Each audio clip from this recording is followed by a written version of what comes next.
Aujourd'hui, on reçoit Valérie Roy. Très content de te recevoir. Ça va être très pertinent avec les 3 dernières années qu'on a eues. Ouais. Psychoéducatrice, parle-nous un peu de toi.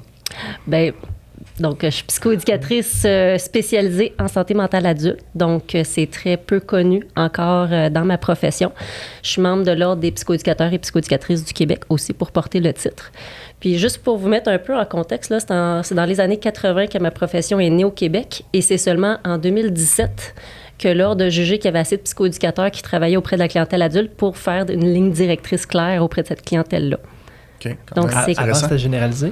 C'était général tout le monde, enfants, adultes? La profession est née auprès de la clientèle enfants-ados à troubles de comportement, mais ça a vraiment évolué au fil des années.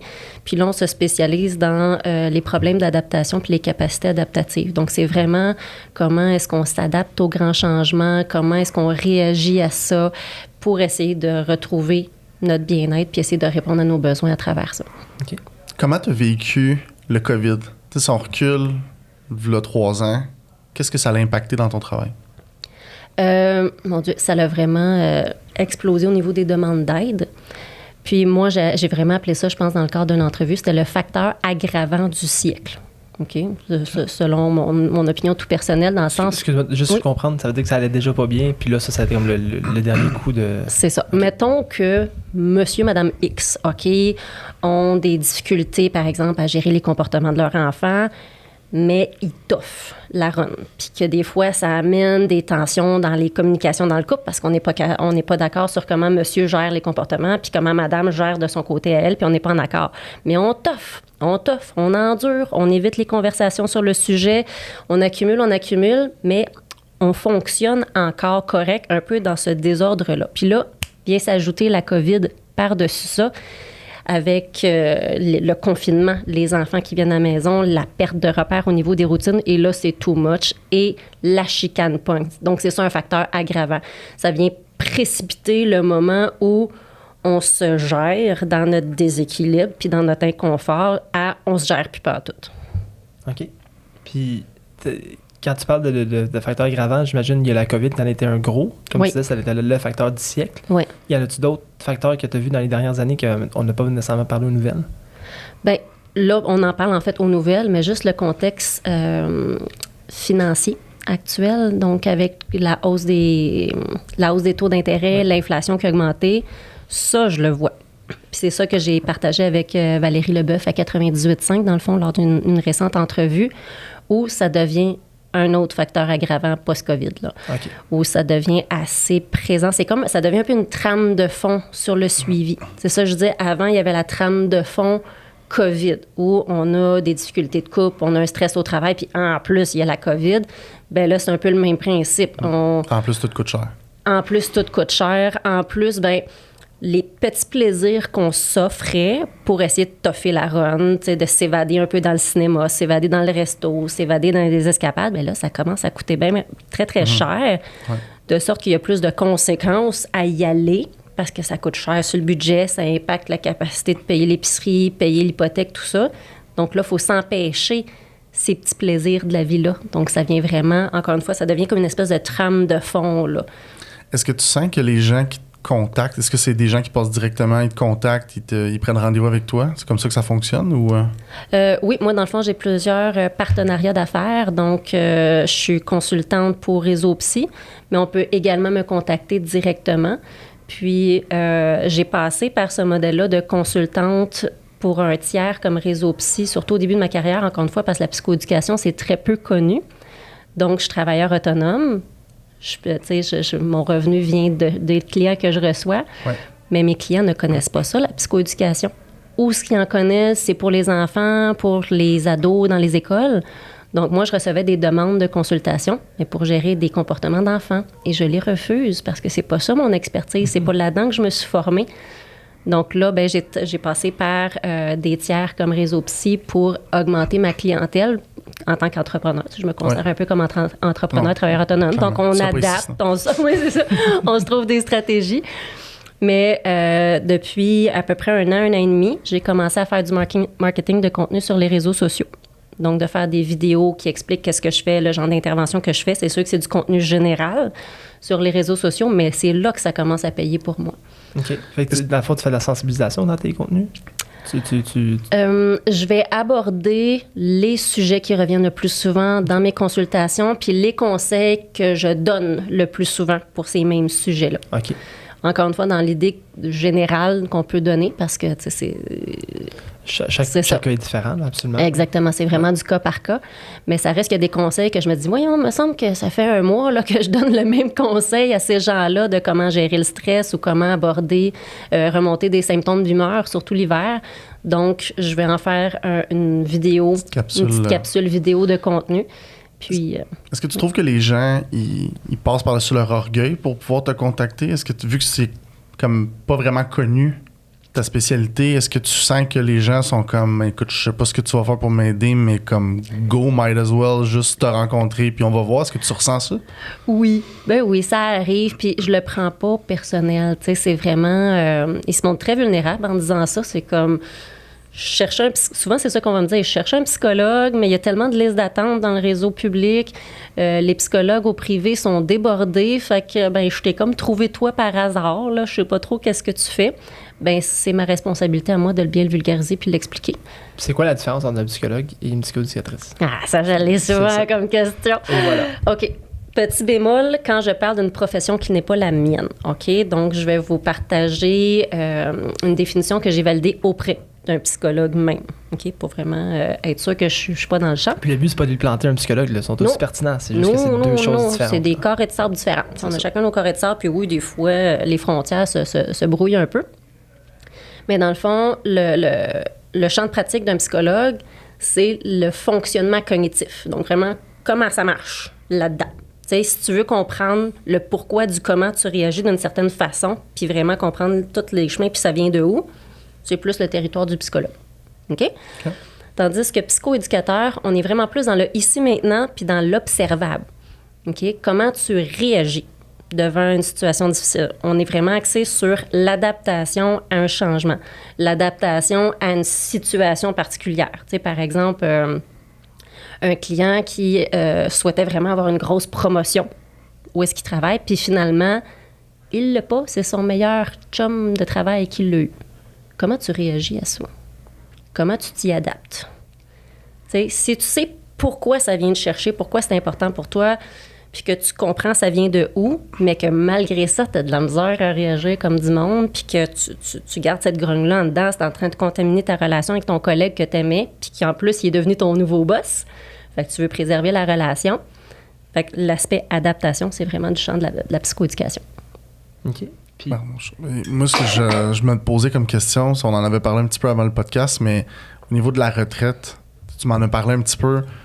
Quand un propriétaire d'entreprise, quelqu'un qui a beaucoup de responsabilités, beaucoup de stress, que là, comme tout tombe à zéro, rendu à la retraite, qu'est-ce que tu leur donnes comme conseil? Qu'est-ce qu'on est capable d'aller faire comme adaptation pour survivre à ça, là, tomber à zéro, là, au neutre? Je trouve ça vraiment particulier. Je viens de finir un suivi exactement sur ce thème-là. Et c'est ça que j'expliquais juste avant l'enregistrement. Les clients qui viennent me voir pour l'adaptation à la retraite sont souvent d'anciens très haut placés auprès des compagnies. Puis, au niveau, quand on évalue le profil de personnes, on se rend compte qu'ils s'identifiaient beaucoup à travers cette profession-là, à travers leur carrière. Ils se sentaient utiles, ils se sentaient entourés. Et souvent, quand on arrive à la retraite, bien, c'est ça qu'on perd, là. Vraiment, sans avoir l'air fancy, mais on perd un peu le sens de notre vie.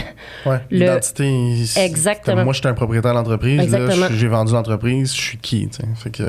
Exactement. Comment je me sens utile encore, à quoi je sers. C'est comme, OK, j'ai travaillé toute ma vie pour la retraite, là, j'y arrive, puis je sais pas quoi faire avec. Donc, c'est un peu ça qu'on travaille. C'est, OK, qu'est-ce qui manque dans ta retraite? OK, ben il manque un sens. Tu veux te sentir utile, tu veux te sentir pertinent. Tu as besoin de stimulation intellectuelle, de savoir que ton bagage, ton expérience, tu peux le transférer à quelqu'un. OK, puis on va te trouver une activité. Ça peut être intéressant. Exactement. Ou de faire du bénévolat dans des entreprises, mais d'avoir un poste particulier qui va venir challenger ton besoin de stimulation intellectuelle puis tes compétences. Donc, c'est vers ça qu'on a été. Pour briser l'isolement, bien là, on lui trouve des activités sociales. Puis au début, on y va souvent très structuré pour gérer la portion anxieuse de la chose. Donc, par exemple, on y va avec un calendrier, que ça a l'air super rigide au début. Mais moi, j'explique toujours ça, tu l'utilises au début. Mais Mané, quand tu y vas spontanément, puis que tu n'en ressens plus le besoin, puis que les choses se placent naturellement, range-moi ça d'un tiroir, laisse ça prendre la poussière, puis Mané, si une situation change, puis tu sens que tu repères tes repères, tu le sors. Mais ça, c'est bon en attendant que tes compétences puis tes capacités de t'adapter soient plus solides. Je trouve ça très pertinent ce que tu dis là, parce que je suis en train d'être dans des nouvelles formations en ce moment, puis il y a beaucoup de flou. Il y a du flou de comment tu vois les choses, comment tu apprends les choses, où est-ce que tu t'en vas, quand est-ce que tu les commences, avec qui tu les commences. Quand ça, c'est flou, tu te mets pas en action. Tu te mettras jamais en action. Ouais. Donc, d'avoir un cadre rigide qui te permet de dire, OK, ben là, à matin, voici ce qu'il faut que je fasse. Faut que je réfléchisse à ça. Voici où est-ce que je m'en vais aujourd'hui, cette semaine, ce mois-ci. Puis ça te donne une structure. Puis c'est sûr qu'à un moment donné, quand tu as de l'automatisme qui embarque, ben ça a enlevé ton anxiété. Puis tu t'es mis en action, en fait. Oui. Puis moi, je t'allais Non, c'est bon. C'est bon. J'ai 1 million de questions en tête. Là, c'est bon, je suis là pour ça. Dans le fond, par rapport à ce que tu dis, ça me rejoint un peu dans ma profession, dans le sens où, avant même de faire un plan d'intervention, OK, tu viens me voir parce que tu as de la misère, on va continuer sur le thème de l'adaptation à la retraite, par exemple. Mais avant de commencer à dire, OK, bon, ben tout de suite, je te pitch des stratégies dans le fond de la gorge parce que je ressens le besoin de me sentir utile rapidement, il faut faire attention de ne pas embarquer là-dedans tout de suite. Avant, je vais dire, OK, comment qu'on va savoir que tu n'as plus besoin de moi? Dans la rencontre d'évaluation, là, je dis, toi, tu veux avoir l'air de quoi en adaptation à la retraite? Comment tu vas savoir que, bon, ben Valérie, merci, mon besoin est répondu, on peut quitter, puis je te rappellerai au besoin. Bien, c'est un peu ça avec la formation que tu fais. Tu veux faire quoi avec? Comment tu vas savoir que tu vas être rendu à utiliser les outils? Tu dois l'utiliser comment? Ces nouvelles connaissances-là. Puis tant que ça, c'est pas clair, tu le feras pas. J'adore ça. Ça, on en a parlé beaucoup dans beaucoup de podcasts qu'on a eu. Tu sais, la photo qu'on a en tête, souvent, je dis l'exemple du Polaroid, la photo que tu vois vraiment, c'est flou. C'est là que tu te mets pas en action parce que tu sais pas quel pas faire pour avancer, pour te rendre vers cette photo-là. Tu sais, c'est comme quelqu'un qui veut avoir une promotion. Si la photo, s'il se voit pas dans le siège du conducteur, avec le titre, et qu'il voit juste mais moi, je vais augmenter ma paye de 10 000, puis les responsabilités, moi, ça me stresse pas, mais qu'il se voit pas, c'est comme quelqu'un qui dit, moi, je veux une Ferrari, mais qui se voit pas la conduire. Tu l'auras jamais, ta Ferrari. Tu n'auras peut-être jamais le poste aussi. Fait que comment tu fais pour amener quelqu'un à se mettre la photo claire en tête? Ça va être pertinent pour moi. Là. Puis vous m'excuserez si aujourd'hui je bois beaucoup d'eau parce que j'ai un restant de rhume/allergie. C'est comme pas trop clair pour moi qu'est-ce qui se passe en ce moment. Donc, je voulais juste expliquer pourquoi des fois je me retournais puis je buvais mon eau. Mais dans le fond, là, pour répondre à ta question, j'essaie de voir... Ben c'est ça, j'essaie de voir le meilleur exemple. Là, c'est parce que je me suis comme perdue. Ça, c'est mon petit côté TDA. Veux-tu me reposer ta question? Oui, que j'enligne comme il faut? Est-ce qu'on est capable de ton côté, là, qu'est-ce que tu fais concrètement pour aider quelqu'un à avoir une photo qui est comme floue? Il sait ce qu'il veut pas, mais il sait pas ce qu'il veut, là, de l'avoir clair en tête. Merci, mon idée est revenue. Quand on sait pas exactement ce qu'on veut, une bonne façon de faire, c'est de partir parce qu'on veut pas. Puis après ça, tu trouves le pendant positif à cette situation-là. Je donne un exemple. Mettons que j'ai une cliente qui vient me voir pour gérer son irritabilité. Elle pogne les nerfs. OK? Elle gueule après son chum, elle l'insulte ou quoi que ce soit. Elle est bonne d'aller te voir pour ça. Oh oui. Oh mon Dieu, c'est rien comparativement à ce que j'ai vu là, et entendu. Des fois, je dis tout le temps à mes clients, mes oreilles sont loin d'être chastes et pures depuis le temps que je pratique. Mais c'est pas grave, j'en ai pas de tabou. Fait que j'ai ma cliente qui dit, bon, ben je veux arrêter de gueuler après mon chum. Je veux arrêter de sacrer après, de l'insulter, tout ça. OK. Donc, tu veux gérer ta colère. Oui, c'est ça. Je veux pas être fâchée. OK? Si tu veux plus gueuler après, tu vas être capable de faire quoi?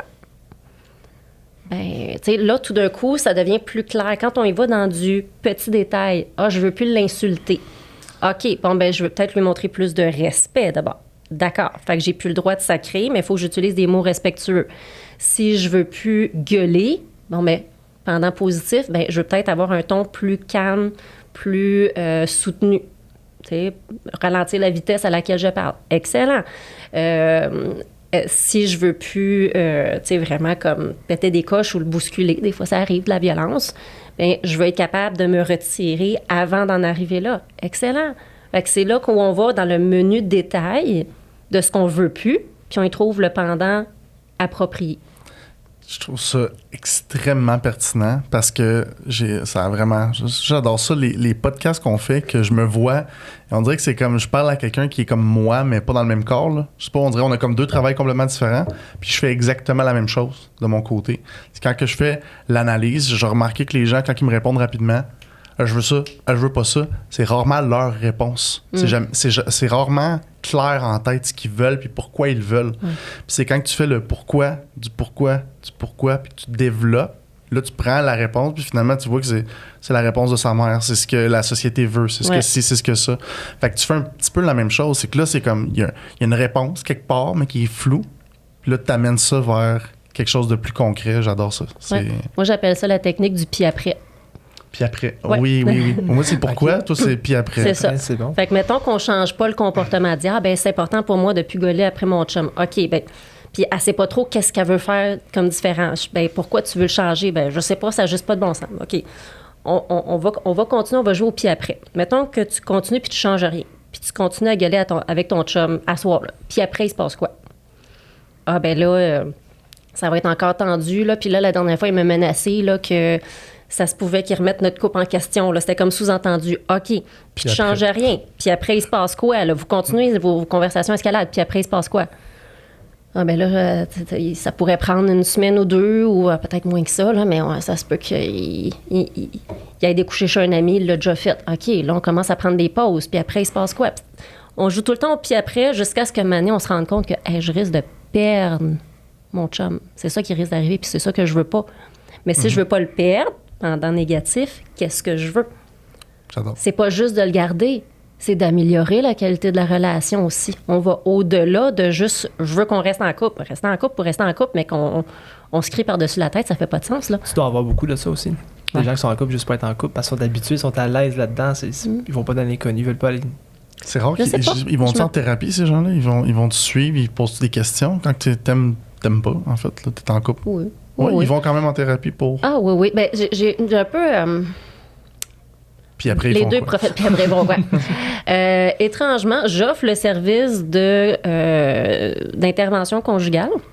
Okay. Je fais attention de ne pas parler de thérapie conjugale parce qu'il existe le titre de thérapeute conjugale qui est protégé. Fait que je parle plus d'intervention conjugale. Étrangement, ça fait comme un petit bout que j'en ai pas eu. Toutefois, j'ai des personnes qui viennent en individuel en raison de problèmes de couple. Ah oui, OK. Oui. Puis là, je fais toujours attention de ne pas... Tu sais, moi, mon mandat clair est envers la personne seule. Je peux pas émettre des interventions puis poser des jugements cliniques sur... Quelqu'un que tu vois pas. C'est ça, sa conjointe ou son conjoint. Fait que j'ai tout le temps, basé sur ce que tu me dis, toi, tu aurais peut-être avantage à réagir comme ça avec ton conjoint, ta conjointe ou ta partenaire. Tu as juste un côté de la médaille aussi dans ce temps-là. Oui, exactement. Mais ça marche pareil. Okay. Ça marche pareil parce que la personne n'a pas avantage à mentir. T'sais, elle est là pour se faire aider. Fait que des fois, je me fais dire des choses, puis je suis comme, oh, bravo pour ton courage d'aller là. Ça arrive-tu des fois que les gens, ils mettent un peu une barrière entre toi puis eux-mêmes, puis que ça prend du temps, ça prend une séance, 2 séances, 3 séances, puis là, ils finissent par vraiment être honnêtes. Puis... un genre de mur de 24 pouces, puis tu sens qu'à chaque question que tu poses, tu t'enlèves un pouce. Là. Tu as l'impression que, là, j'ai la vraie personne en avant de moi. Ouais. Combien de séances, des fois, il y en a qui c'est quoi, c'est 1, 2, 3, 4, 5, là, j'ai la vraie personne. Dépendamment des enjeux. Mettons qu'on va parler plus d'un profil type que c'est une personne très réservée, avec des petites tendances anxieuses, donc elle me fait pas confiance, elle me connaît pas, puis elle n'est pas habituée de parler d'elle. Ça, c'est ce que j'ai le plus souvent. Des fois, ça va prendre plus 4, 5, 6 séances, mais moi, dans ce temps-là, je le sens vraiment. Donc, je change, je deviens avec des pré-objectifs. Dans le sens où l'objectif premier, avant de commencer les interventions concernant son motif de consultation, qui est par exemple gérer le stress, notre but premier va juste être de créer un lien de confiance. On va apprendre à se connaître. Parce que là, je te demande de livrer tes plus grands secrets que souvent, quand tu vas voir un professionnel de la santé mentale, il y a des choses que tu dis à cette personne-là que tu dis même pas à ton meilleur chum ou ta meilleure chum, là, ou à ton conjoint, ton conjointe ou tes proches. Donc, il faut que tu fasses confiance. Il faut que tu saches que le contenu que tu vas livrer va être auprès d'une personne qui va te sécuriser dans ce que tu vas parler. Tu sais, moi, c'est pour dire, sans y aller dans du détail confidentiel, mais j'ai déjà des parents qui m'ont dit que c'était tellement le chaos avec les enfants, c'était tellement difficile l'adaptation à la parentalité qu'il y avait des idées noires envers leur enfant, là. Des idées d'agressivité envers leur enfant. Oui, oui, oui. Puis quand cette personne-là m'a dit ça, dans le plus de détails que je ne partagerai pas aujourd'hui, mais tous les flashs très précis qu'elle avait envers son petit bébé, je l'ai remercié de me partager ça. Je l'ai remercié de sa confiance, de me partager ça. Je lui ai dit, tu ne dois pas parler de ça à grand monde. Puis non, parce que les gens se font juger là-dessus. Là. Exactement. Est-ce que tu as des gestes à poser en tant que psychoéducatrice, sachant que la personne t'a dit ça? Bien là, je fais ce qu'on appelle une évaluation de la dangerosité. OK? Fait que j'évalue, par exemple, bon, bien, y a-tu... en gros, là, je ne veux pas rentrer dans des détails techniques, mais je regarde l'intention du passage à l'acte. Oh, excusez. Ça fera une petite gorgée. Je l'avais dit. Tu vas correct. Je le sentais que ça s'en venait, là, ça commençait à piquer, ça me fait un petit effet d'aiguille dans le fond de la gorge. Fait que c'est ça, j'évalue, c'est ça, la capacité d'autocontrôle de la personne.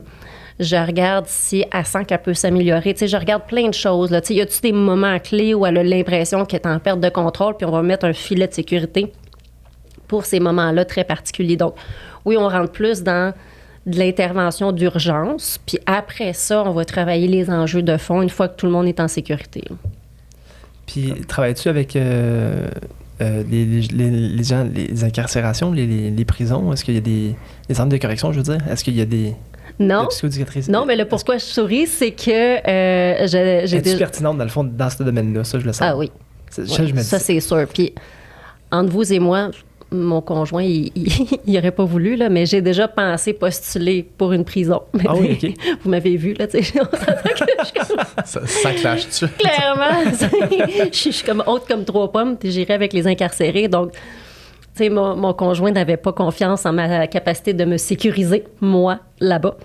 Puis, en tout cas, je pense que finalement, le poste avait été attribué, donc ça avait réglé le problème. Mais j'y avais déjà pensé, mais là où j'ai souri, c'est que ça m'est déjà arrivé d'avoir comme client les gardiens. Ah, ben oui. Ouais. Je pense au... Ben oui. T'étais à la retraite? Non, c'était pas à la retraite, c'était pendant leur travail? Pendant, puis c'était post une agression physique d'un détenu. Okay. Et s'adapter à la menace et à la possibilité que ça aille en cours, tout ça. Puis, c'est vraiment intéressant. je vois le sourire. Non, mais c'est parfait parce qu'on voit la passion. Oui, moi, ça vient me challenger, des dossiers comme ça. Puis en plus, non, j'ai pas le droit de dire dans quel genre de prison il travaillait, mais bref, il y avait des éléments où j'étais comme, OK, il faut que je me gère en tant que personne d'avoir cette information-là sur le type de monde qui existe, qu'on le sait qui existe, mais c'est plus proche de chez nous que ce que je pensais. Là. Oh, oui. C'était vraiment intéressant. Mon Dieu, je sais pas où je m'en allais avec ça. Ça m'a genre mis, mais je trouvais ça aussi pertinent, quelqu'un qui sort de la prison, puis que là, va t'adapter à te retrouver une job au salaire minimum probablement, puis de recréer une vie après avoir été en prison. Ça doit être pertinent même de l'extérieur. Est-ce que tu as été en contact avec des gens qui... j'ai comme des souvenirs qui viennent me popper. Je me souviens que je pense que c'était des hommes, mais peut-être pas gros, là. Un que je me souviens pour sûr, peut-être un autre que je suis pas certaine, que je sais qu'il y avait un passé de prison, mais il venait pas me voir dans un contexte de s'adapter post-incarcération, par exemple. OK. Tu as déjà travaillé avec... parce que là, je pense au traumatisme avec l'armée, avec les soldats qui viennent de l'Afghanistan, qui viennent peu importe de où, là, mais je veux dire, en anglais, on dit PTSD, là, mais c'est quoi en français, c'est... trouble de stress post-traumatique. C'est ça, merci. Oui. Je me suis dit allé connaître le terme, mais non moi, là. Oui. Mais OK, tu as déjà travaillé avec certaines personnes dans le domaine de ça? Oui. Mais étrangement, les vétérans que j'ai eus venaient me voir pour totalement autre chose. C'était pas eux autres qui avaient un trouble de stress post-traumatique. OK. Les clients que j'ai eus qui avaient un TSPT, je le travaillais dans un cadre de mandat avec l'IVAC, par exemple, ou la CNSST. OK. Oui, que là, j'en prends plus, mais fut une époque, ou plus au début de ma carrière, où je prenais des mandats d'IVAC et CNSST. IVAC, c'est l'indemnisation pour les victimes d'actes criminels. OK. Donc, on parle de violence conjugale, d'agression sexuelle, d'agression physiques, des choses comme ça. Donc, on est souvent... soit qu'on on me les réfère dans la période de stress aigu, donc très rapidement après l'événement, là, à l'intérieur du 3 premiers mois, où là, on appelle plus ça une étape des symptômes de stress aigu. Puis je pense, si ma mémoire est bonne, si les symptômes persistent au-delà de 3 mois, là, on appelle ça un trouble de stress post-traumatique. OK. Ouais. Puis tu travailles-tu des fois conjointement avec psychologues, psychiatres, des médecins, tu travailles-tu des fois avec des... Ça m'arrive de temps en temps. Oui. Que des fois, vous avez besoin, que tu as besoin d'aller chercher l'avis d'un psychiatre ou que le psychiatre a besoin de ton avis à toi, oui. Oui, les médecins de famille OK. aussi. Oui, OK. Surtout dans les cas d'arrêt de travail, par exemple, pour raison de santé mentale. Là. Oui, OK. Donc, convenir d'un plan de match, convenir d'un plan de retour au travail, par exemple, des choses comme ça. Là. Donc, je vais le faire conjointement avec le médecin de famille, le médecin traiteur. Là, ouais. OK. Puis t'as-tu une question? Non, vas-y. OK, j'en ai plein. Tes rencontres, ça se fait-tu plus en Zoom? Dans le temps de COVID, c'était en Zoom? C'est-tu différent? Je venais d'en faire en personne aussi? Puis à cette heure. OK, juste en Zoom? Non. OK. Je ferme pas la porte pour le futur. Dans le fond, avant, j'étais dans un autre centre de consultation. OK. Et là, je pratiquais en bureau. Puis avec la COVID, comme tout le monde, ben, je me suis retrouvée confinée chez nous. Puis on a développé la vidéoconférence. OK. Puis j'ai juste pas arrêté. Parce OK. que je trouve ça bien pratique. Ben oui, ça évite le déplacement. Là. Oui. Puis ça me permet d'avoir des clients à travers tout le Québec. OK. Rendu là, donc, tu sais, du Saguenay, du Nord.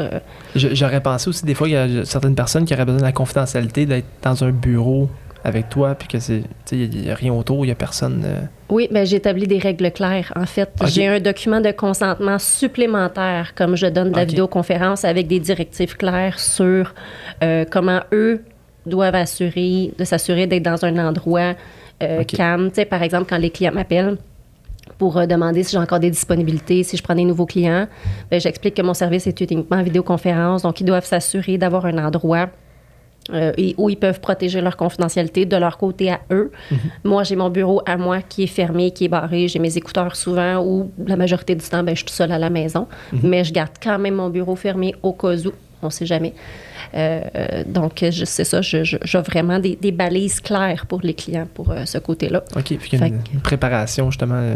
Oui, OK. Exactement. Fait que je me retrouve avec beaucoup de clients qui vont faire leur consultation en voiture Ah, ben Ah oui. oui. Ben oui, t'es sur tout leur seul. téléphone. Ben oui. Ah oui, t'es tout seul. Quand ils sont à la maison, par exemple, surtout en temps de COVID, là, c'était le classique, tout le monde est confiné à la maison avec les enfants, fait qu'on s'en va 1 heure dans l'auto. Je pense que ça a dû affecter beaucoup de gens, ça. Moi, je suis pas sorteux, je suis bien content chez nous, là, mais Ouais. ça a dû affecter beaucoup de gens, le fait de ne pas pouvoir sortir, de ne pas pouvoir Ouais. de voir leurs amis.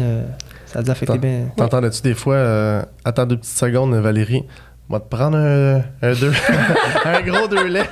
Un gros 2 laits avec un beigne. Non, parce Non. que je ne permets pas, encore une fois, dans mes cadres, je suis très rigide dans mes cadres, je ne permets pas que les clients conduisent ou se déplacent en Faut se voiture. concentrer parce que Il faut être stationné. Stationné dans un parking. j'imagine que quand tu parles justement de choses très personnelles à toi-même, puis que t'es un peu vulnérable là-dedans. Tu peux pas être à semi-concentré. Ben non, t'es pas à moitié concentré à conduire puis à checker les chars qui s'en viennent. Puis... Non, exactement. Ben oui. Tu sais, je vous dirais que moi aussi, j'ai eu à m'adapter à la vidéoconférence parce que je n'avais jamais fait avant. Puis, ça m'est arrivé la première fois, la personne était sur l'autoroute, tu sais, le téléphone était tu sais, vraiment dans un support, là. Fait que, tu sais, elle le tenait pas dans ses mains. Fait que je m'étais dit, OK, je suis pas sûre, mais on l'essaye. Puis finalement, elle se met à pleurer pendant qu'elle conduit sur l'autoroute. Je dis, non, on arrête ça là, tu vas te parker, on va se calmer. Puis une fois que je suis certaine que tu es calme, on arrête la rencontre, là. Ça marche pas. Puis cet événement-là m'avait tellement marqué que je veux pas être témoin d'un accident de ma cliente parce qu'elle conduit en pleurant, Ben oui. que là, j'ai mis ça comme règle claire. Puis c'est à ce point clair que je le dis à mes clients, si tu trouves pas un endroit pour te stationner, ben il va falloir mettre fin au rendez-vous. Puis quand on met fin au rendez-vous d'avance, ben c'est considéré comme une annulation tardive et je te charge la moitié. Ben oui. Ouais. C'est à ce point-là, je préfère que tu sois fâché contre moi, mais qu'on garantisse que ta sécurité est respectée, là. Ah oui, tu vas pas être On parlait responsable d'entrepreneuriat tantôt. Je m'en vais un petit peu. Tantôt, tu avais parlé de ça. Tu te considères comme une entrepreneur. On s'est déjà parlé, je pense, à l'extérieur du podcast, que tu avais des projets qui s'en venaient. Oui. Est-ce que tu veux développer un peu là-dessus ou on n'en parle pas trop? Je sais pas si j'ai le droit. Tu sais pas si tu as le droit? Je sais pas. Parce que, bon, comment dire ça? On coupera au pays si t'as pas le droit. Faut avoir une grosse coupure. On en parle à nous autres pareil. Oui, c'est ça, je vous en parlerai après. Mais dans le fond, moi, je suis animée par la mission profonde de faire connaître ma profession, la psychoéducation, parce que Ouais. quand on s'est rencontrés, ben c'est ça, tu es psychoéducatrice, on sait pas que ça mange. trop, là, qu'est-ce que ça mange en hiver, si tu membres d'un ordre, ça On sait ce que ça boit, mais... Là, c'est de l'eau citron, hein, pour essayer de guérir ce maudit mal de gorge-là. Mais, donc, comme c'est peu connu, ben, j'en fais ma mission, puis j'essaie d'être super proactive là-dessus par différents projets, puis d'essayer de travailler un peu avec mon ordre professionnel sur cet angle-là aussi, la proaction dans le fait de faire rayonner notre profession puis la faire connaître davantage et bien la vulgariser. Fait que, sans donner de détails, Ouais. j'essaye un petit quelque chose à l'intérieur même de mon ordre professionnel, que là, je suis dans les étapes préliminaires, puis on sent une ouverture par rapport à ça. Mais je n'ose pas trop en dire plus. J'imagine l'autre parfait. aussi veut faire connaître Oui. la profession parce que c'est un peu ça là. Oui, c'est juste que moi, j'arrive là avec un peu Avec du guts. le feu aux fesses. Hey, Mais- c'est bon, ça. Des fois, ça Ouais, prend je suis ça. comme une petite chaleur là, pour activer un peu le processus puis d'y aller un peu plus dans la proactivité. Parce que vous commencez à me connaître, là. J'ai du gaz pour mon petit bout de personne que je suis, là. Fait que ça Quand tu le fais pour transparaît. tes valeurs, puis tu le Ouais. fais pour les bonnes raisons, en fait, je pense que c'est Ben, je le- chapeau à toi. Fait que, tu sais, Merci. on se connaît un petit peu Ouais. plus à l'extérieur. Là. Je sais que c'est pour les bonnes raisons, fait que c'est pertinent. Ouais. Clairement, ton ordre vont peut-être pas écouter le podcast, mais ils vont probablement Ouais. bouger là-dessus. Fait que... Ben, aujourd'hui, on reçoit la future présidente de l'ordre. Yeah. Mais bon, je dis jamais non, mais je suis pas rendue là. Je suis clairement Une pas chose à la rendue fois. là. C'est une chose à la fois. Puis un autre projet que je peux glisser des mots, mais encore une fois, je suis comme dans l'étape de négocier le contrat d'affaires. Ce serait pas au Québec, ni en Amérique du Nord. En Thaïlande. Ce serait ailleurs. OK. Tu peux pas dire le pays. Ah, j'aimerais ça. Je peux le dire. Ce serait peut-être de faire un webinaire pour les parents marocains. Ah, OK. Donc, Y c'est a-t-il vraiment... quelque chose qui se passe là-bas de... Ben, c'est... As-tu besoin d'aide? J'ai besoin d'être T'as-tu besoin tu dans t'as-tu tes besoin de secrets, Valérie. Dans le fond, c'est faire une histoire courte. C'est une psychoéducatrice marocaine qui est venue faire ses études en psychoéducation ici et qu'elle ramène l'expertise au Maroc. Elle a commencé à me suivre sur les réseaux sociaux puis elle est venue me chercher. Puis elle aurait aimé ça que cette année, j'aille faire une fin de semaine de conférence, Wow. être conférencière pendant une fin de semaine avec d'autres conférenciers. La puissance Au des Maroc. réseaux sociaux. Ouais. Puis, en raison de contextes professionnels et personnels qui sont peut-être à venir pour moi, je suis comme me déplacer au Maroc dans le temps que tu le veux. Là, mon niveau de stress est trop élevé pour le plaisir que ça va me procurer. Mais, encore une fois, mon champ d'expertise, c'est l'adaptation. Je dis, on peut-tu adapter ton offre, commencer en webinaire, tester le marché marocain pour mon approche, mon expertise. Puis après ça, si ça pogne dans un an ou deux, j'irai au Maroc, ça va me faire plaisir. L'aide que je te parlais, tu veux-tu de l'aide? C'était moi, je t'offrais de l'aide pour y aller avec toi au Maroc. Je suis sur leur voyage. T'as-tu besoin d'un bodyguard, quelque chose? Moi, aller le chameau, là. C'est ça, non. Mon mari s'est déjà porté volontaire. Puis T'en auras deux. notre couple d'amis respectifs, Mike puis Willing aussi, ils voulaient peut-être venir. Oh, fait on va que, être t'sais, 4, 5, gros 5. party au Maroc, finalement. On va prendre soin de notre Il a déjà santé acheté son mentale billet, là-bas. lui, là. Moi, je m'en T'es vais. le bienvenu aussi. Moi, je trouve ça super pertinent. Et c'est le fun qu'il y ait pensé à toi parce que t'as une drive. Je te l'ai dit la première rencontre avec ton conjoint. Je dis, eux, je sais pas c'est quoi qu'ils ont. Il y a quelque chose de spécial. Fait que je voulais que tu viennes sur le podcast pour que ça se ressente. Là, je pense qu'on le ressent. On voit la passion qui t'allume. Merci. Puis je pense que peu importe ce que tu fais dans la vie, peu importe le travail, si t'as les yeux qui brillent comme ça, je veux dire, même avec un rhume, t'as les yeux qui brillent, fait que c'est bon signe. Ben, on sent la passion, puis c'est super. C'est ça que ça prend ben merci, pour c'est- parler de n'importe quel métier. N'importe quel entrepreneur doit être passionné. Oui. Mais oui, ça paraît. C'est cool. Ah, ben, Parlant de merci. passion, Oui. t'avais-tu une ancienne vie avant de faire ça? J'étais. Une ancienne vie, tu parles, mettons, au niveau de mes intérêts, mes hobbies avant d'être psychoéducatrice? Est-ce que t'es psychoète depuis tes 20 ans ou ça J'ai toujours fait ça. toujours fait ça? Oui, au Ok. niveau professionnel, tu veux dire? Oui. Oui, dans le fond, c'est pendant mes études. Tu sais, ça a été très classique comme parcours. Là. J'ai toujours su, même au secondaire, que je voulais travailler en relation d'aide. J'avais Wow. vraiment le profil. Puis, je pense qu'au début, je voulais m'en aller comme nutritionniste. Parce que j'ai un intérêt pour l'alimentation, tout ça. Mais là, j'avais pas les compétences en mathématiques et en chimie et tout ça. Donc, je me suis orientée plus vers la psycho. Puis, psychologue, il faut avoir un doctorat. Puis là, ça m'interpellait un petit peu moins au niveau de la quantité d'études que ça me demandait. Chapeau à ceux qui le font. Puis, j'ai en fait découvert la psychoéducation par hasard en regardant les programmes universitaires à l'Université de Sherbrooke. Puis, j'ai eu la chance d'avoir je pense qu'elle était étudiante à la maîtrise ou au bac à l'époque.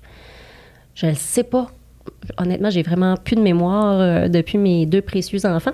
Mais je me souviens plus comment j'ai été mis en contact avec cette étudiante-là, mais elle a pris 1 heure ou 2 de son temps avec moi alors que je magasinais les programmes pour juste m'expliquer c'est quoi. Puis elle était arrivée préparée. Là, on s'était rencontrés dans un café, je pense à Saint-Jean. Un bon mentor. Oui, c'est ça. Puis elle m'avait tout présenté les plans de cours, elle me l'avait expliqué, puis elle avait comme, tu sais, si je vous cite, la même petite étincelle dans le regard. J'étais comme, mon Dieu, si elle tripe de même, c'est clair que j'ai de l'intérêt à aller là aussi. Puis je trouvais ça plus concret, plus dynamique que la psychologie ou les cours que j'avais étudiés. Fait que, cours classique, j'ai fini mon cégep en sciences humaines à l'époque. Je pense que c'était même plus un programme qui existe. Puis après ça, j'ai tout de suite fait bac et maîtrise en psychoéducation. OK, c'est un bac que tu as fait? Bac et maîtrise. maîtrise. Une maîtrise. Oui, maîtrise de 3 ans. Puis j'ai fait une maîtrise en recherche. OK. Wow, OK. Ouais. Y a-tu encore plus d'études que ça en psychoéducation?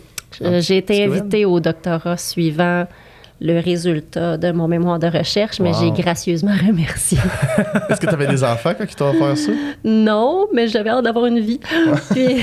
ça gruge, là. Ouais. J'ai pas senti ça fait 6 ans, vous allez me lâcher avec vos études. J'étais mariée quand même, là.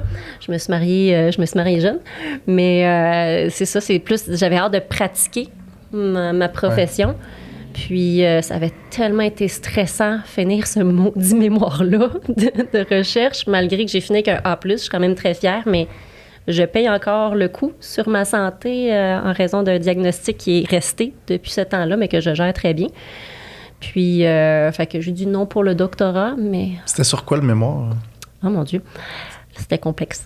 On aime ça, les choses complexes. Oui, OK. On va le vulgariser. Étrangement, pendant mes études, j'avais vraiment de l'intérêt pour l'enfant, comme tout psychoéducateur, parce que à l'université, on est vraiment formé pour tout ce qui est comportement enfant, adolescence et problèmes de 18 ans et moins. Donc, naturellement, l'intérêt suit parce que c'est ça que tu apprends. Donc, en gros, mon mémoire de recherche était d'évaluer si les enfants avec des problèmes de comportement qu'on observe, là, les tannants là, qu'on va appeler classiquement, développent quelques années plus tard plus des troubles qu'on va dire intériorisés. Donc, plus dépressifs, plus anxieux. Fait que, ceux qui ont troubles des comportements, est-ce qu'ils finissent par développer plus un profil intériorisé plus tard, type anxieux, dépressif? Puis, après ça, mon Dieu, c'était tellement compliqué, mon affaire. Là. Je regardais si la relation inverse était vraie. Je regardais si les résultats variaient en fonction de si c'était le parent qui évaluait l'enfant, si c'était l'enseignant. En tout cas, fait que c'était assez compliqué. Fait qu'on avait trouvé des résultats super pertinents, là, des différences au niveau des points de vue parents, enseignants, vraiment plus le profil de j'ai des troubles de comportement, je me chamaille, je me tiraille, mais quelques années plus tard, même à l'adolescence, je suis plus dépressif, anxieux que l'inverse. T'sais, ceux qui ont un profil plus anxieux, réservé, enfant, ne vont pas nécessairement développer des troubles de comportement agressif plus tard. OK. Ouais. En gros, c'était ça. Ben, c'est le fun. Là, ça fait combien de temps que tu étais psychoède? Non, ça va savoir ton âge. Là, mais... en fait, non, c'est quand j'ai fini ma maîtrise, je suis rentrée à une époque où ma commission scolaire, les services sociaux de mon coin, il n'y avait pas de budget pantoute pour les psychoéducateurs, donc on engageait des éducateurs spécialisés, qui est une profession tout à fait pertinente. C'est juste que c'est pas ça le titre que je souhaitais avoir puis que j'avais étudié.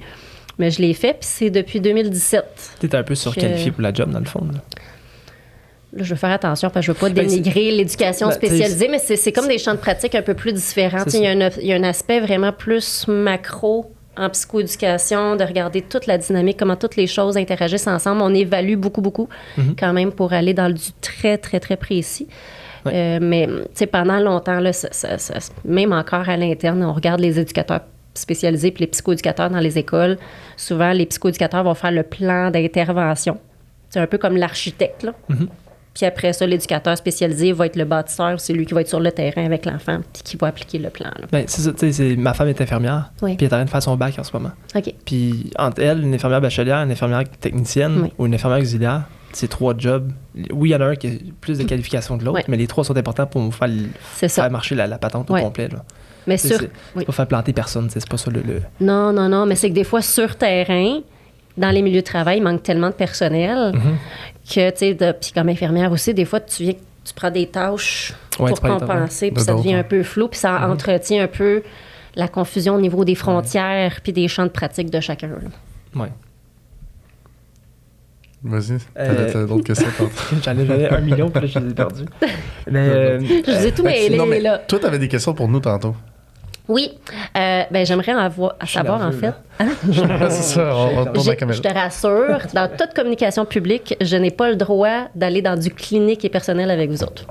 C'est parce que je suis membre d'un ordre professionnel. Donc, j'ai pas le droit d'aller creuser, puis analyser, puis dévoiler des détails, même si je serais capable. Là, je te fais peur. C'est sûr que oui. Mais légalement, j'ai pas le droit. Comme je suis membre d'un ordre professionnel, puis quand j'ai décidé de faire des communications publiques, j'ai pris une rencontre avec mon ordre pour savoir que j'ai le droit de faire puis pas le droit de faire. T'es un peu déçu, moi je voulais une... Ben, c'est bon. Est-ce que je te l'avais dit que t'en aurais pas pour ton argent parce que je suis pas payée. Ça me fait penser justement à une question par contre. Y a-tu des gens des fois qui ont peur de t'approcher en public parce qu'ils ont peur de se faire analyser? Non. L'inverse va arriver, par exemple. OK. Dans le sens où des amis, des proches de la famille vont dire comme « Hey Valérie, j'ai vu ça l'autre jour. T'en penserais quoi, toi, comme psychoède? T'analyserais ça comment? » Là, j'ai 5 minutes d'informations sur toi qui me dit ça d'un tiers puis qui s'est filtré par ta perception. Je sais pas. T'embarques pas là-dedans, c'est parfait. Oh, non. Tu fais bien. Non. Tu fais bien. Non, puis sinon, je dis, ben si ça t'inquiète, veux-tu que j'aille voir la personne? Ah, non, on me dit pas. Mais là, je me ferai pas coincer par de l'information que je peux pas réellement et de manière compétente utiliser. Fait que je fais comme, ah ben là, tu peux lui dire de m'appeler d'abord, si elle t'inquiète, là.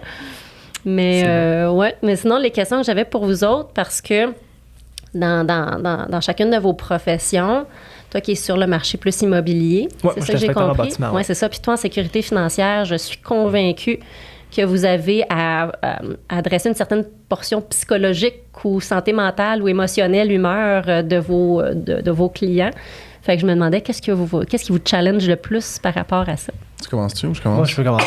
Vas-y. Ce qui me challenge beaucoup, je dirais, c'est... tu sais, je fais une inspection d'une maison. Quelqu'un, il achète une maison. Il a été approuvé. Il a visité la maison 2 fois. Il a fait, surtout dans la COVID, ils ont fait des lettres de présentation avec des photos de leurs enfants. Ils ont tout donné pour être acceptés pour l'offre d'achat sur les 25. Moi, j'arrive à l'inspection. Ça arrive des fois que ça se passe pas bien à l'inspection, que je découvre des problématiques. Puis là, ils n'ont pas les fonds. Ils ont pas ça vaut pas la peine d'acheter la maison. Ils décident de se retirer de l'offre. Je trouve ça plate, le côté émotionnel qu'ils vivent. Ça m'est déjà arrivé quelques fois dans une inspection. Le monde pleure. Oui. Parce que je trouve des problématiques. Puis je me dis, Caroline, c'est plate. Oui. Puis c'est ça. Puis moi, je suis pas très très bon en communication. Fait que moi, aider quelqu'un qui est en problème, qui a de la peine, qui est angoissé, je suis pas très bon là-dedans. Là. OK. Fait qu'on se parlera. Des fois, tu vas me donner des pointers après. Des fois, je pourrais dire 2-3 phrases qui aideraient. Moi, je regarde la personne, puis je suis comme, je voudrais bien t'aider, mais je sais pas quoi te dire. Bien, juste un conseil bien général, si tu me permets. C'est sûr qu'encore une fois, tu y vas avec ton bon jugement pour les situations particulières de chacune, là. Mais première étape qui fait toujours du bien puis que tu peux rarement te tromper, là, c'est juste de l'empathie puis de faire c'est correct. C'est correct d'être dessus. J'ai besoin de le verbaliser, l'empathie. Je l'ai, là, je trouve ça plate, je me dis, Caroline, c'est plate. Bien, souvent, ce malaise-là vient du fait que je sais pas quoi faire avec cette information-là d'un client qui pleure. Fait que c'est pour ça qu'à partir du moment où tu te donnes toi-même des petits plans de match pour des situations qui reviennent puis que tu juges approprié pour les personnes qui sont devant toi en fonction de la relation que tu as avec eux, bien, tu sais, on se trompe difficilement à faire comme c'est correct. C'est correct. Si tu as besoin de pleurer un certain temps, je peux te laisser ton temps, c'est correct d'être déçu. Tu avais des attentes qui n'ont pas été répondues. C'est une forme de deuil. Ouais, ben oui, c'est vrai. C'est comme un micro-deuil. Il y avait une attente d'avoir enfin une maison. Puis, tu sais, je sais pas si vous connaissez la pyramide des besoins de Maslow. Non. Oui, ben, si tu me les répètes, je vais dire oui. Là. C'est vraiment sous forme pyramidale, OK? Puis c'est très simple. C'est que ça part du principe qu'on a tous des besoins placés dans des grandes catégories pour rendre ça user-friendly, mais qu'il y a comme une logique à suivre et à respecter pour répondre à nos besoins. Puis tu sais, en bas, c'est par exemple les besoins physiologiques de base. Après ça, les besoins de sécurité. Avoir sécurité environnementale, sécurité dans ton intégrité physique, des choses comme ça. Oui. Moi, je suis vraiment pas bon. Fait que physiologique de base, on parle de manger. Les besoins physiologiques de base, oui, c'est ça. Manger, boire, dormir, par exemple. Parfait. Respirer. C'est bon. La base. Fait que, tu sais, tout ce qui touche directement à ta survie là, immédiate. OK? Ensuite, on doit répondre à nos besoins de sécurité, d'électricité. Puis, c'est ça. Après ça, là, c'est ma mémoire, là. Après ça, on a l'attachement, les relations, l'estime de soi puis l'accomplissement. De donner un exemple du principe hiérarchique, OK? Mettons, ça m'est déjà arrivé d'avoir une femme, sans aller dans le détail confidentiel, qui vient me voir pour travailler son estime de soi. OK? Fait que là, on est comme assez haut, là. On est dans l'avant-dernière coche. On part du principe que tout le reste doit être accompli. Mais là, dans l'évaluation, je me rends compte qu'elle est victime de violence conjugale. La sécurité. La sécurité n'est pas répondue, là. Ça ne fait pas de sens de travailler l'estime de soi si on ne sait pas si elle va manger des coups le soir même. Ou si sa sécurité psychologique ou verbale, elle va en être victime. Elle, sûrement, ce qui arrivait, c'est qu'elle avait perdu de l'estime de soi vu qu'elle se faisait frapper, puis là, elle essayait de régler le problème, mais t'arrêtes ta chasse. C'est comme si tu grassais le symptôme, mais non la cause. Elle avait vraiment échappé l'information par rapport à la violence conjugale. Ouais. Ce qui est malheureux, je me souviens vaguement, mais elle avait arrêté le suivi parce qu'elle avait échappé l'information. Puis, elle avait peur de représailles. J'ai pas une nouvelle, mais ça arrive. Tu essaies de la recontacter, mais j'avais pas d'informations assez pour faire une P38 ou envoyer la police à ce moment-là. Puis... Ça doit être difficile dans ton travail, justement. Des fois, t'as pas comme l'information complète. T'as pas nécessairement l'histoire complète. Des fois, ça arrête souvent de même à mi-chemin, puis t'es comme, bon, tu peux pas faire grand-chose. Non, je peux rassurer, ça arrive rarement à mi-chemin. Ce qui m'arrive le plus souvent, par contre, c'est quand on arrive aux interventions, on a une belle amélioration. Les objectifs sont pas encore tout à fait résolus, mais on sent que ça s'en vient. Là, ça prend juste 1 ou 2 rencontres. Puis là, tout d'un coup, poup, c'est là que ça cancelle. Quand ça devient le concret, là. Oui. Okay. Quand leurs besoins sont juste assez répondus pour leur satisfaction, mais qu'on n'est pas encore à la rencontre bilan et donc la rupture de notre relation professionnelle. OK. Ouais. C'est très rare que j'ai des rencontres bilan où on prend le temps de faire comme, OK, t'es parti de là, voici nos objectifs, t'es-tu satisfaite, voici ce que j'observe, toi, t'observes-tu? Bien, écoute, on a fini, je pense qu'on a répondu à tes besoins. Ça a été faire vraiment une belle rupture. Ça coupe sec à la fin. Bien, ça coupe pas sec, on prend le temps, on prend 1 heure, on le sait. Souvent, on se regarde dans le blanc des yeux, puis c'est comme, hey, ça va tellement bien, là, c'est ça. Fait qu'on fait un bilan, Puis ils veulent pas le vivre? C'est mon hypothèse toute personnelle, mais c'est difficile de dire vraiment pourquoi ces gens-là me rappellent pas. Faites pas ça. Oui, c'est pas ça. C'est sympathique avoir une rencontre bilan. Ça fait comme une belle conclusion. Puis moi, je deviens des fois émotive selon la qualité de la relation professionnelle que je peux avoir avec cette personne-là. Là. Fait que, c'est des moments que je trouve très touchants, très précieux. Puis en même temps, c'est une compétence de savoir mettre fin à la relation, parce que moi, je dis toujours à mes clients, mon but, c'est que vous n'ayez plus besoin de moi maintenant. Là. On veut développer vos compétences, vos capacités d'adaptation, donc ça implique nécessairement... Ton deuil, t'as un deuil à faire. Une rupture de relation. C'est ça. Exactement, mais tout en sachant que mon service est bon à vie. Fait que, des fois, ça arrive, ça. Des clients plus réguliers qui viennent me voir pour une situation X qu'on gère, qu'on lui apprend à s'adapter à cette situation-là. Ferme le dossier parce que le besoin est répondu, rappelle 1 an ou 2 plus tard, puis on roule comme ça. Tantôt, tu nous as posé une question. De mon côté, ce qui est le plus dur, c'est pas les marchés financiers qui crashent. C'est pas quelqu'un qui se fait refuser pour une assurance. Je pense que je suis très empathique. Je suis capable de vulgariser le pourquoi. Pour moi, c'est pas un stress, ça. Je suis capable de, je pense, leur enlever un petit peu de stress par rapport à ça. Puis il y a toujours une porte de sortie. Il y a une porte de sortie par rapport au marché financier. Il y a une porte de sortie tout le temps par rapport aux assurances. Ce qui est mon challenge de mon côté par rapport à l'empathie, si on veut, là, c'est les questions d'assurance pour les enfants. Ouais.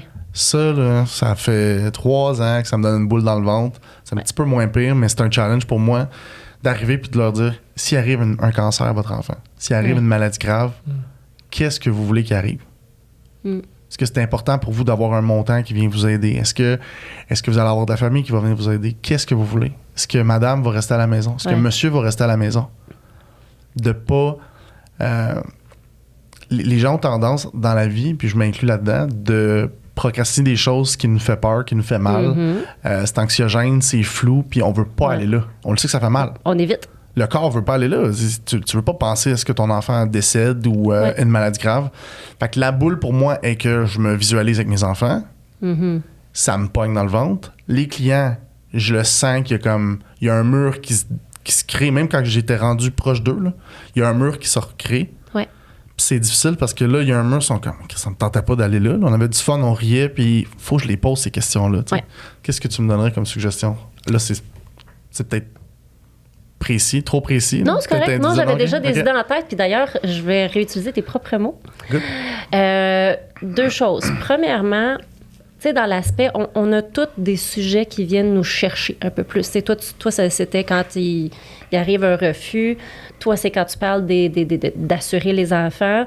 Puis moi aussi, j'en ai des fois des histoires que je comme ça vient me chercher. Moi, je trouve ce qui aide, c'est de le nommer. Tu sais, pour pas que la personne soit capable de lire le malaise dans ta face, dans la déduction. Tu sais, on le voit qu'il y a un changement de dynamique. On le voit que ton ton change. On voit que ta face, ça change. Fait que de l'adresser, ça le dépose, ça le met ouvertement sur la table, puis on peut parler de ça si besoin, puis de normaliser que ça se peut que vous aussi, vous allez vivre un malaise, puis on va traverser ça ensemble. T'sais? Je faisais la bonne chose d'abord. Parce que j'étais transparent avec ça. Je leur dis, écoutez, j'ai encore de la difficulté à poser ce type de questions-là. Je vois mes enfants quand je pose des questions, mais pour vous, qu'est-ce qui est important? En fait, je l'amène un peu comme ça. C'est que c'est la bonne façon. Puis, oui. Puis pour aller encore plus loin, une fois que tu déposes, ben, tu peux te ramener à ton fameux « why ». Pourquoi est-ce que tu considères que c'est important d'assurer les enfants? Qu'est-ce que tu veux? Pourquoi tu veux le faire pour les parents? Par exemple, pourquoi tu considères que... après. Ben, c'est ça, le pied après. C'est parce que c'est un peu trop cru, là. Mais, dans le sens, si tu te ramènes à pourquoi c'est important de le faire, comment est-ce que ça peut soulager la pire situation auquel un parent peut faire face, qui est une maladie grave de son enfant ou un décès, puis on a tous des enfants ici, fait qu'on y pense, on a tous un moton. J'ai un ami que, justement... C'est ça. Une connaissance à moi, là, que justement, elle est en rémission, sa fille. Là, mais... Exactement. Fait que, tu sais, d'imaginer qu'il arrive une maladie grave à son enfant ou un décès, puis qu'en plus de le stress financier qui t'empêche de processer ton deuil, qui t'empêche, tu sais, qui rajoute agonie à douleur et souffrance, c'est comme... C'est direct ça à quoi je pensais. Le « et plus », là. Comme tu disais tantôt au début du podcast, que tu disais que pendant le COVID, il y avait une trame de fond, mais tu avais tout le temps comme « ça va mal avec mon chum, puis il y a le COVID ». C'est ça. Là, c'est comme « ça va mal avec mes enfants, il y en a un qui est malade, c'est difficile, puis on n'a plus une scène ». C'est ça. Ça vient vraiment rajouter comme... Déjà que tu as la tête en dessous de l'autre, on vient te caler un peu plus, fait. Oui, puis, tu sais, tout parent, sa priorité numéro 1, c'est le bien-être de son enfant. Fait que quand tu as un aria comme ça, les finances, qui est comme pas ta valeur première, là, ta valeur première, c'est ton enfant, mais que ça t'empêche d'aller dans ta valeur première, c'est un irritant là, que tu n'as juste pas besoin dans ta vie. Là. Fait que si tu te ramènes à ton pourquoi tu le fais, pourquoi c'est important d'adresser ça pour le parent, je pense que toi, ça peut t'aider à te gérer aussi. Tu sais, c'est un peu comme moi quand... J'ai des histoires d'inceste, puis des affaires violentes. Là, puis je sais que les personnes ont besoin d'aller dans le menu détail pour l'extérioriser. Puis moi, il faut que je me gère avec cette information-là. Là. Puis des fois, je finis ma rencontre, puis je suis comme, OK, c'est à mon tour de me gérer. Là. Je me suis gérée pendant la rencontre, mais là, c'est à mon tour. Bien, si je le sais, pourquoi je le fais, pourquoi c'est important d'entendre ça, pourquoi ça va faire une différence pour le client, le patient qui est devant moi, bien, je suis capable d'endurer. C'est pas ma souffrance à moi qui est prioritaire, là, c'est la sienne. Moi, ce que je vis en l'écoutant, c'est rien, là, c'est des pinottes. Lui, il l'a vécu pour de vrai. Là. Donc, le pourquoi, de dire si je peux mettre un petit baume là-dessus par mon professionnalisme, par l'empathie, par ma capacité de l'écouter sans grimacer. Des fois, mes clients me disent ça. Le dernier professionnel en santé mentale à qui j'ai raconté cette histoire-là, bien, il grimaçait ou je sentais qu'il était pas capable de recevoir l'information, fait que j'ai juste arrêté. Fait que je suis comme, ben, regarde. Cringe face, là. C'est ça, exactement. Ça arrive, là. Il y a des histoires qu'il faut vraiment que tu gères ton poker face ou, tu sais, de réagir un petit peu, c'est correct, parce que la personne voit que t'as comme, OK, t'as réagi à cette information-là. Exactement. Mais il faut quand même que la personne te sente assez solide pour recevoir le menu détail épouvantable qu'il a vécu. Est-ce que Valérie a besoin, des fois, d'un psychoïde? C'était ma question. Pour l'instant, non. Mais j'ai déjà consulté, par exemple. Puis je me fais vraiment un cheval de Troie de défaire les tabous en santé mentale, là, de dire que il y a une statistique que j'aime bien donner pour la normaliser où si on évalue un gros bassin de personnes sur une période de 30 ans, essayer d'estimer combien de pourcentage d'entre eux vont vivre au moins un épisode avec un début puis une fin, un épisode de problème de santé mentale X. Là. Mon Dieu, on doit être pas loin de 90%. 80%. 80% de... Wow! C'est la norme.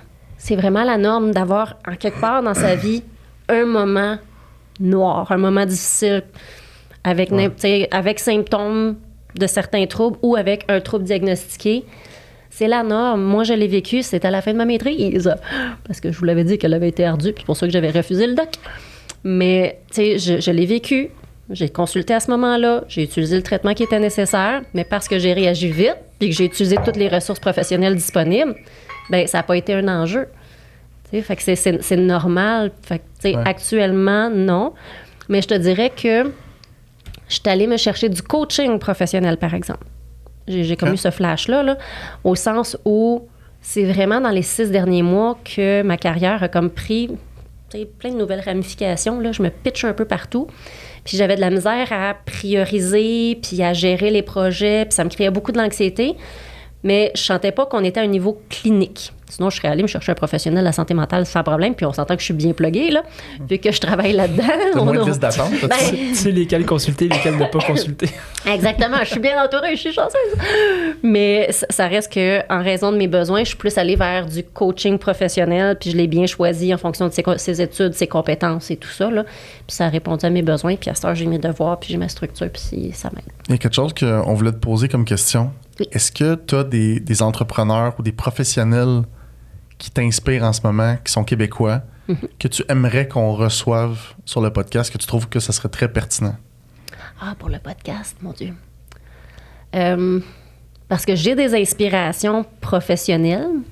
Ils peuvent être au Maroc aussi, ça me dérange. Ah, c'est pas, là! Mais oui, c'est ça. Okay. Le pire, c'est qu'elle est assez impressionnante de ce que je comprends, Yasmine.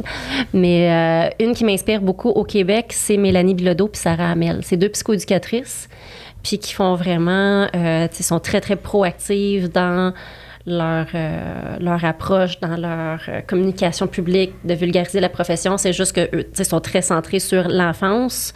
Puis Mélanie Bilodeau, elle, c'est vraiment périnatalité et petite enfance, donc c'est encore plus niché. Puis, c'est ça, ils écrivent des livres, parce que ils sont capables de faire des entrevues puis des radios pour vraiment bien vulgariser, parler de leur expertise, parler de la profession. Ça serait super pertinent de les recevoir. Ouais. Écoute... C'est fou, hein, parce qu'avec le podcast, quand on a décidé de partir ça, je me suis toujours dit, moi je suis inspecteur de bâtiment, rencontrer du monde dans l'immobilier, dans la construction. J'ai jamais pensé à la psychoéducation ou la psychologie. Oui.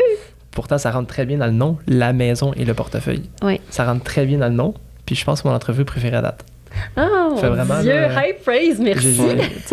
Mon téléphone a sonné, c'était pour comme un petit timer, pour qu'on puisse timer un peu l'épisode. Okay. Mais je n'aurais pris une autre heure ou 2 encore. Là. Ben, je reviendrai sur un autre sujet. Absolument, un part 2, je pense que ça plaisir. Ouais. On aimerait vraiment ça que tu reviennes. Puis une question que je pose tout le temps vers la fin du podcast, en conclusion. Sûrement, je te l'ai déjà posé, mais... Pas grave. On va faire un take 2. Souvent, j'explique aux gens que notre vie, là, nos objectifs, ce qu'on vit en ce moment, notre vie, c'est comme si on prenait un Polaroid, là, puis notre photo est claire. Là, on est en train de le vivre en ce moment. Est-ce que dans 5 ans, 10 ans, 15 ans, on va prendre 15 ans, dans 15 ans, est-ce que la vie de Valérie, elle est claire? Est-ce que le Polaroid, il est flou encore? Il se dessine tranquillement pas vite. Mais je te dirais que moi, encore une fois, si je reste plus dans la langue professionnelle, parce que personnel, je sais exactement. Je suis comme tellement bien que c'est clair que ça continue tel que c'est là. Puis je pense que ça transparaît vu que tu nous connais un petit peu. Ouais. Mais à part qu'on aurait la maison dans le bois. Là, on aurait notre grosse maison dans le bois. Mais sinon, professionnellement parlant, moi, je rêve du jour où je vais être capable de dire, tu sais, ma profession de la psychoéducation, puis les gens vont faire comme « Ah oui, tu sais, tu travailles avec les problèmes d'adaptation, toi, puis oui, tu fais de l'adulte, oui. » Puis, tu sais, que ce soit clair pour les gens, c'est quoi la profession? Tu sais, que ce soit plus un cheval de bataille, mais que ce soit aussi connu que la psychologie, que les psychologues. Moi, je rêve en grand. Ben, si tu le vois, ça va arriver. Oui, absolument. Je pense que tu mets déjà en place... j'y mets beaucoup d'efforts, en tout cas. Beaucoup, beaucoup d'efforts. Quand tu vois la photo claire, c'est justement que chaque pas que tu fais, des fois, tu te dis « Pourquoi je les appelle, eux autres? » Ben, c'est ça. C'est que ton cerveau, il est comme « Hey, ta photo, là, faut que tu les appelles pour que ça se réalise. Oui. » Fait que t'es en processus, justement, de... Oui. Mais ça, c'est dans mon coaching là, qu'on a donné comme une direction. C'est comme, c'est quoi mon but? C'est quoi ma photo? Tu sais, là, c'est une autre façon de l'utiliser. Puis c'est qu'après ça devient clair au niveau des opportunités professionnelles, que ce soit dans la clientèle, dans les demandes de formation, dans les entrevues que je donne. Ça fait dessus, tu sais, avec la mission. Puis moi, j'ai un angle, moi, personnellement, Valérie Roy, psychoéducatrice, j'ai plus un angle psychoéducatrice en santé mentale adulte parce que c'est pas connu. Mais ce que j'essaie de travailler avec l'ordre serait plus global. Ce serait vraiment plus pour le rayonnement de la profession en général. Mais fait que ça fait que des fois, j'ai des opportunités professionnelles, mais qui ne cadrent pas vraiment avec ma mission à moi. Donc, c'est plus facile de les refuser. J'ai pas l'impression de perdre parce que je me dis comme, pourquoi j'irais là? Tu sais, par exemple, faire du coaching parental, je suis pas là. Je suis en santé mentale adulte, mais le coaching parental pour gérer des comportements des enfants, c'est un 5% de ce que je fais, là. Moi, je prends soin de l'adulte derrière le parent. Ben écoute, j'aurais quelqu'un à te présenter. Je t'enverrai des contacts qui ben oui. hors onde, là. Ben oui, je t'enverrai ça. Parfait. Je pense à ça. Okay. On donne son numéro. Elle est vraiment super. C'est quelqu'un qu'on pourrait recevoir au podcast, juste que je ne veux pas nommer des fois que... OK, parfait. Moi, ce que j'aimerais, c'est... Je veux savoir, en fait, si tu reviendrais au podcast, premièrement. Ben oui, certain. Puis deuxièmement, c'est ça, s'il arrive une situation, écoute, c'est pas ça qu'on veut, mais un COVID 2.0, là, quelque chose comme ça, on aimerait ça te recevoir pour voir comment qu'on le gère, puis est-ce qu'on est capable de donner des trucs concrets. Aujourd'hui, on est allé un petit peu plus dans le... Rappelez-moi s'il y a une récession. Oui, c'est un gros facteur. Merci beaucoup, Valérie. Merci d'être venue à notre podcast. Plaisir. Bonne journée. Merci. Bye-bye.